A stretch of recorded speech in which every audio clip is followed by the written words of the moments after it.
BDJS സ്ഥാനാർത്ഥികളെ വെള്ളിയാഴ്ച പ്രഖ്യാപിക്കാൻ തയ്യാറെടുക്കുകയാണ്. കണിച്ചുകുളങ്ങരയിൽ ചേരുന്ന സംസ്ഥാന കൗൺസിൽ യോഗത്തിൽ സ്ഥാനാർത്ഥികളെ തീരുമാനിക്കും. കോട്ടയത്ത് സംസ്ഥാന അധ്യക്ഷൻ തുഷാർ വെള്ളാപ്പള്ളി സ്ഥാനാർത്ഥിയാകും. ഇടുക്കി, മാവേലിക്കര, ചാലക്കുടി സീറ്റുകളിൽ പുതുമുഖങ്ങളെ പരീക്ഷിക്കാനാണ് ആലോചിക്കുന്നത്.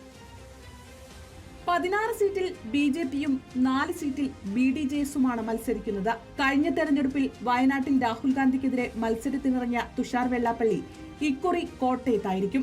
SNDP വോട്ടുകൾ പിടിക്കാൻ തുഷാർ കളത്തിലിറങ്ങണമെന്ന BJP ആവശ്യപ്പെട്ടിട്ടുണ്ട്.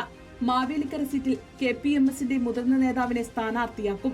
BJPയുടെ A ക്ലാസ് മണ്ഡലങ്ങളിലൊന്നായ മാവേലിക്കരയിൽ വനിതാ നേതാവ് ആശാനാഥിനെ ഇറക്കാൻ ആലോചിച്ചിരുന്നു. എന്നാൽ BDJSന് സീറ്റ് നൽകിയതിനാൽ ആശ ഇറങ്ങില്ല.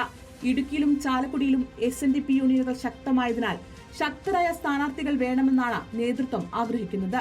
BJP കേന്ദ്ര നേതൃത്വവുമായുള്ള ചർച്ചകൾ പൂർത്തിയാക്കിയ ശേഷമാണ് തുഷാർ മത്സരിക്കാൻ തീരുമാനിച്ചത്.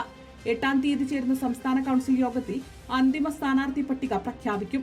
മുന്നണി സഹകരണം വർദ്ധിപ്പിക്കാനും SNDP വോട്ടുകൾ മറ്റു മണ്ഡലങ്ങളിലും ഉറപ്പാക്കാനും നേതൃത്വം ശ്രമിക്കുന്നുണ്ട്. റിപ്പോർട്ടർ, കോഴിക്കോട്.